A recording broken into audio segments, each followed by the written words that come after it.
Euroleague, parce que la NBA, pour moi, c'est un show, c'est un spectacle avec des spectateurs dans les salles. L'Euroleague, c'est un basket de connaisseurs, c'est un basket qui est tactique, qui n'est pas exclusivement sur les qualités techniques et physiques, même s'il en faut pour appliquer la tactique. Mais aujourd'hui, on a des véritables coachs sur l'Euroleague qui nous permettent de voir, pour moi, le plus beau basket au niveau mondial. Même si forcément la NBA restera l'attractivité et l'attraction numéro 1 en termes de médias. Basket féminin, basket masculin. Basket masculin, on a forcément une dimension athlétique qui est supérieure au basket féminin, pardon. Sur le basket masculin, les hommes ont naturellement plus confiance en eux.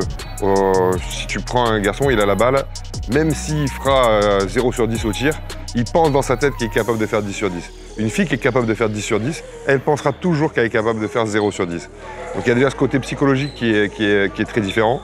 Le côté aussi en termes de groupe, où chez le basket masculin, quand il y a un problème, ça se le dit clairement, quitte à régler les choses frontalement comme on a pu le voir dernièrement en NBA.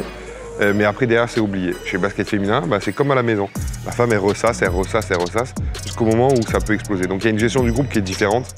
Il y a une gestion de l'individu aussi qui est différente, puisque chez le basket masculin, où tu as ce côté psychologique où le joueur veut faire du hand parce qu'il pense qu'il sera meilleur que tout le monde. Ça peut être le cas, peu importe. Il va forcément jouer plus ses qualités individuelles. Le basket féminin, hormis quelques joueuses d'exception, va forcément devoir travailler ensemble collectivement.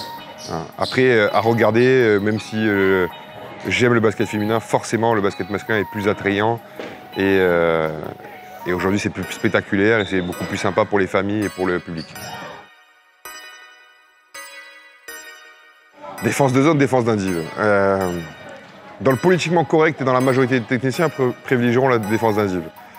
Pourquoi? Pour mettre en avant le 1 contre 1, mettre en avant la qualité du joueur, dans le sens où si tu fais une défense de zone, les 5 pieds dans la raquette, comme on peut voir sur certains championnats de niveau départemental ou régional, bien sûr que le jeu de passe, le jeu d'adresse, le jeu de 1 contre 1 ne peut pas évoluer. Je suis entièrement d'accord là-dessus, on peut tous être d'accord là-dessus. Maintenant, une zone, si on n'avait pas besoin de cadrer la majorité des techniciens, et on leur expliquait qu'une zone, ce n'est pas rester les 5 pieds dans la raquette, mais ouvrir des défenses de zone plus larges avec beaucoup plus d'espace, ça fait aussi travailler le jeu de passe, la qualité d'adresse, l'utilisation des espaces, et ça fait partie du basket moderne. Donc oui, on privilégie à la française et 1 contre 1, 1 contre 1, 1 contre 1, 1 contre 1, mais aujourd'hui, le basket de haut niveau, c'est ça sur la NBA, mais c'est pas ça sur l'Euroleague justement, c'est pas ça sur l'Eurocoupe, et c'est pas ça sur le championnat d'Europe, et c'est pas ça sur le championnat du monde non plus. Si on prend des baskets d'Europe de l'Est, quand on prend la Lituanie, alors jusqu'en U13, ils n'ont pas le droit à la défense de zone. En U15, ils commencent à la mettre.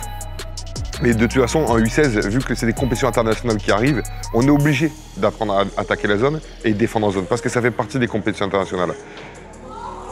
Il y a un côté règlement, certes, mais je suis contre ce côté règlement. Moi, je pense que les choses doivent être faites intelligemment et que oui, la défense d'indiv, mais la défense d'indiv, si tu as pareil, tu as 4 joueurs qui sont en aide dans la raquette, il n'y a aucun intérêt.